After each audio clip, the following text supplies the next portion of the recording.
Canada curious? This is the Yes We Canada podcast, the progressive's guide to getting the fuck out.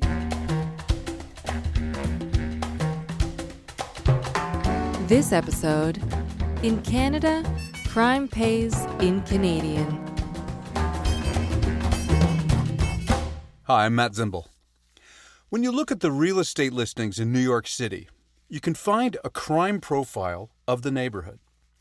It's like a Google map, and when you click on the crime icon, the areas in the hood that have criminal activity turn orange.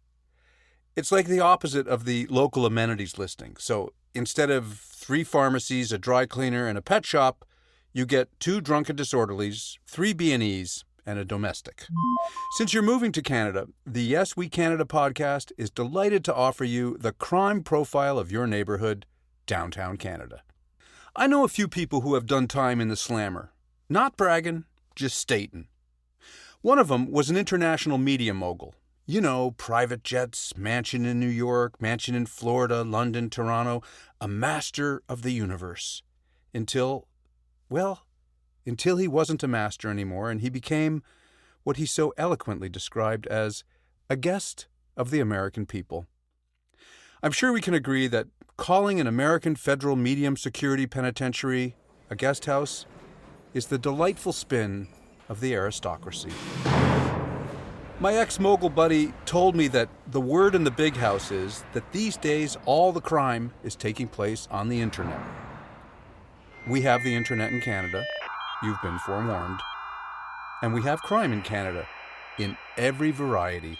Violent crime, hate crime, drug crime, sex crime. We even had white-collar crime here. But that's been legalized recently because too many of our titans of industry were going to jail. We have as many criminals and sickos per capita as you do in the U.S. But our sickos are on a budget because I'm sure you've long heard the expression, crime doesn't pay, and up here in Canada, crime pays in Canadian. Which is why Canadian thugs have smaller budgets than your thugs and have less access to semi-automatic weapons, which are restricted here. Just like in the U.S., gun control in Canada is a thorny subject, one that falls pretty much along the classic rural-urban, right-wing, left-wing lines.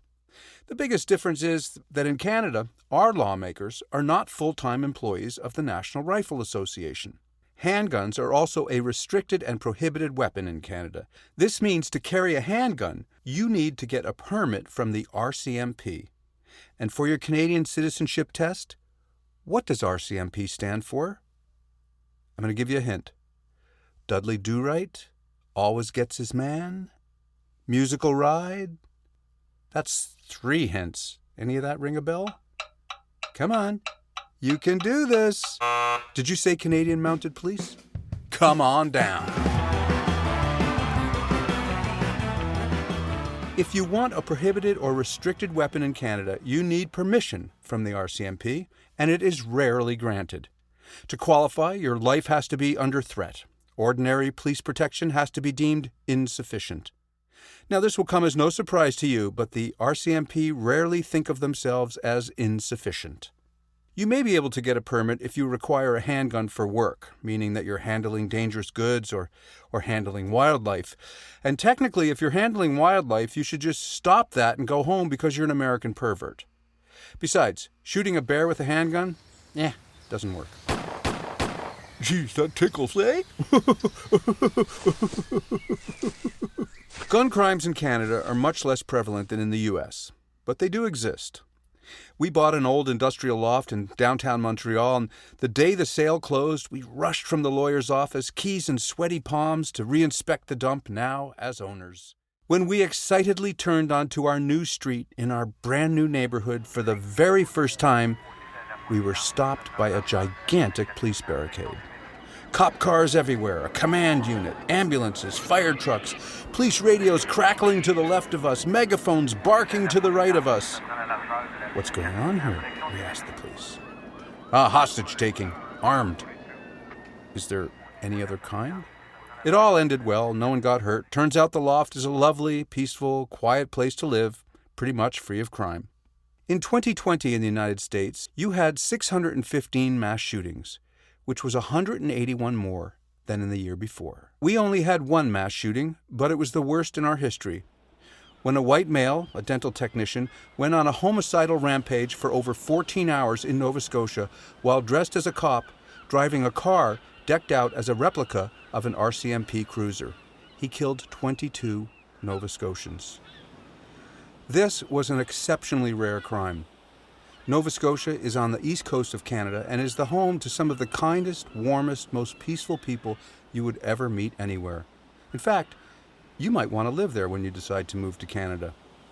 After your immigration status is approved and you cross the border into Canada sporting your best weekend warrior duds and driving your Army surplus tank with Confederate plates with your cache of military-style assault weapons safely stowed, you're going to love it here.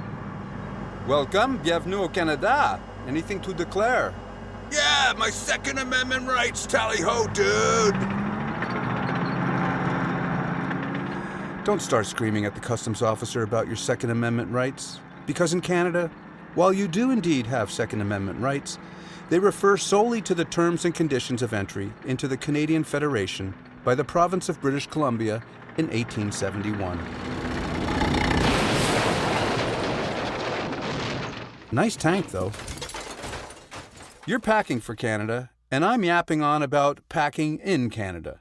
Now, this might be hard for you to wrap your head around, but up here, you do not have the right to bear arms or to form a militia. You do not have the right to open carry. Mom, be honest. Does my Glock and holster make me look fat? No, honey, it makes you look like a patriot. Sweetie, the jeans make you look fat. Mom! The only thing you have the right to open carry in Canada is your groceries. And even open carry groceries have a few legal limitations. The Canadian Supreme Court recently released a decision restricting the rights of Canadians to cross provincial borders with beer purchased in another province. We take our beer very seriously up here. I mean, your mom and apple pie is our Pamela Anderson and beer. And remember, for the citizenship test, we don't have states, we have provinces.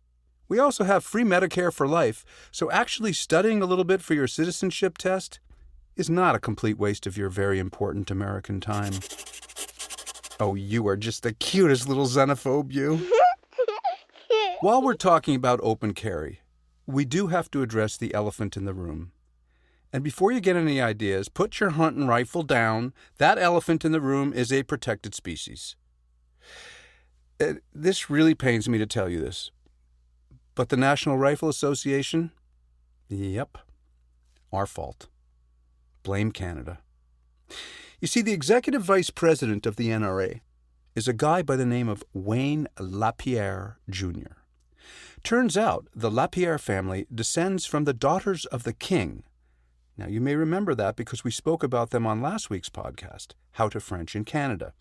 Wayne's people came to the New France, later known as Quebec, Canada, in the 1600s from Normandy. And we all know how popular automatic military assault weapons were in Normandy in the 1600s. So, though I lack any kind of legit royal authority, I would like to officially and posthumously apologize to the people of the United States on behalf of King Louis XIV of France, who 4 centuries ago shipped an innocent young orphan girl from Normandy over to the buggy colonies, eventually begatting those who begat and who begat again until Wayne Robert LaPierre Jr. was begat in Schenectady, New York in 1949. And Wayne, you have some splaining to do. On December 14th, 2012 at 9:35 in the morning, a deranged 20-year-old white male, outfitted in combat clothing, entered the Sandy Hook Elementary School in Connecticut and murdered 26 innocent people. 20 of his victims were little children. His weapon of choice was his mother's Bushmaster AR-15 semi-automatic assault rifle. While doing the research for this podcast, I came across a minute-by-minute timeline of the mass shooting. A 6-year-old girl survived by playing dead in the washroom. When she was eventually evacuated, she called her mother and said, "Mummy, I'm okay, but all my friends are dead." And that's when I could read no longer. The Bushmaster AR-15 is a gun that is affectionately known as America's rifle. It is capable of shooting roughly 1 round per second, and the gun has a magazine that contains from 30 to 100 bullets. There are more than 15 million AR-15s owned by private citizens in the United States. And a few days after the Sandy Hook Elementary School mass murder, Executive Vice President of the National Rifle Association, Wayne LaPierre, gave a speech in Washington where he blamed the media for calling semi-automatic military assault weapons machine guns. He then blamed the video game industry for being overtly violent, and then Mr. LaPierre pleaded with Congress to ensure that every school in America have armed guards, because, as he famously said, the only thing that stops a bad guy with a gun is a good guy with a gun. And I trust that must have pissed off the pro-gun feminist lobby of the NRA. Mr. LaPierre often speaks compassionately about how guns are an inanimate object. You know where this is going, right? Yep. Guns don't kill people, people kill people. Which provides a lovely segue to the part of the NRA stump speech of deeply moving verbiage about the importance of mental health. Followed directly by a quaint little coda about why background checks are a contravention of your rights as an American citizen. Why?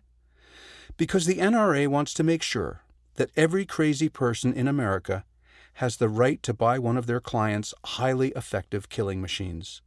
Why? Because it's good for business. And because the Second Amendment of the Constitution of the United States, written into law in 1791, clearly protects the rights of the mentally insane to own military assault weapons. Now, we're just going to have to pause on the NRA's touching remarks and ask a kind of naive, libtard question. Just who exactly do American children need protecting from while they're learning their 3 R's? Reading, writing, and reloading. Most of the time, we are protecting our children from mentally ill white males who are citizens of the United States of America. Let's just say it out loud. Let's just say it like it is. The commie threat? Islamic terrorism? Nah, our own people killing our own children. So while I am clearly trafficking in NRA subtext, I'd just like to close by saying, please join Wayne LaPierre and the NRA in demanding that Congress mandate and pay for armed guards in every school in America so our clients can continue to sell their weapons specifically designed for killing and injuring as many humans in as short a time as possible. Mummy, I'm okay, but all my friends are dead. And she was 6. And the NRA says, you'll have to pry my talking points From my cold, dead hands. God bless the NRA. Hopes and prayers, y'all. See you in church on Sunday. Much has been written about the stereotype of the ugly American. He's usually imagined talking loudly, touring a foreign country, slightly obese, stuffed into a Hawaiian shirt, sporting beige, baggy cargo shorts held up by a Walmart fanny pack. The sandals are from Target and the white sports socks are from the Dollar General. Who are you wearing? Oh, I'm wearing Dollar General. This caricature is imagined as being grossly insensitive to the local culture and wantonly disrespectful of the citizenry. And I mean, let's be frank here. You have done your fair share of obnoxious tourism, and you've also propped up some pretty badass juntas, because you, my friend, are one neo-colonialist bad boy. But that said, there are ugly Canadians too, but the profile is slightly different. While the ugly American tends to be either culturally oblivious or, in the case of the United Fruit Company, a conniving capitalist, the ugly Canadian is smug, slightly superior, and packing a quiet disdain for you. We do not approve of your race problems, your assault weapon epidemic, or your honey boo-boos. But don't be fooled by the ugly Canadian. We have our own pretty serious problems. December 6, 1989 was a freezing cold night in Toronto. My newborn second son was spending his first night at home. My wife and I sat on the couch surrounded by a mountain of cardboard boxes containing all of our belongings. In the morning, a truck was booked to move us 6 hours east to Montreal, Canada's second largest city, and the largest French-speaking city outside of Paris. We turned on the evening news, and our hearts broke. There was utter pandemonium outside the university building as ambulances carted away the injured. Police have now confirmed 14 students dead, all women. Another dozen people were hurt, caught in a rampage that witnesses called a human hunt, with the gunman yelling, "I want women." The eyewitness accounts were horrifying. At 5:10 that day, a 25-year-old gunman went into the University École Polytechnique, separated the men from the women, and executed the women while yelling about how much he hated feminists. In 20 minutes, he shot 28 people, killing 14 women, most of whom were engineering students, before turning the weapon on himself. Following this horrific crime, gun control in Canada was tightened to the point where all guns had to be registered. But in 2012, under pressure from gun lobbyists and their base, the Conservative government of Stephen Harper reduced the powers of the gun registry by exempting unrestricted guns from registration, much to the disappointment of many Canadians, including the Canadian Association of Chiefs of Police. It's hard to get automatic and semi-automatic weapons in Canada, but apparently not hard enough. On January 29, 2017, a 27-year-old Quebec City student by the name of Alexandre Bissonnette walked into a mosque outside of Quebec City with a prohibited AK-47 and 2 pistols, and shortly after evening prayers, shot and killed 6 innocent worshippers and injured 19. In the days after these tragedies, the first question we ask is, what was the profile of the shooter? Was he, and they're invariably he's, was he a citizen? What color was he? The majority of the time, the answer to that question is white. Was he from some kind of cultural background that might offer clues as to where his hatred came from? Was he crazy? Well, I don't think there's any question there. But what made him crazy? Maybe he wasn't crazy. Maybe he was just troubled. That ever so gentle mental health moniker lovingly accorded to our white male Christian variety of mass murderers. You know, you never could trust a white Christian male with an AK-47. So yes, we do have crime in Canada. When you immigrate, you probably won't ever say, it's so nice up here, but damn, I really miss the open carry of military assault weapons by my angry fellow citizens who feel it's their God-given constitutional right to kidnap elected officials. And it is really nice up here, and yet, every December 6th, we think of the promise of 14 young women who wanted to become engineers, and every January 29th, of the 6 peaceful men who were at prayer in their Quebec City mosque, who will pray no more. And every April 19th, we think of the 22 innocent Nova Scotians shot and killed in the largest mass murder in our history. And every June 23rd, we think of the 329 souls who perished when Canadian Sikh terrorists blew an Air India flight out of the sky. We may be prone to think we are better than you. We are not.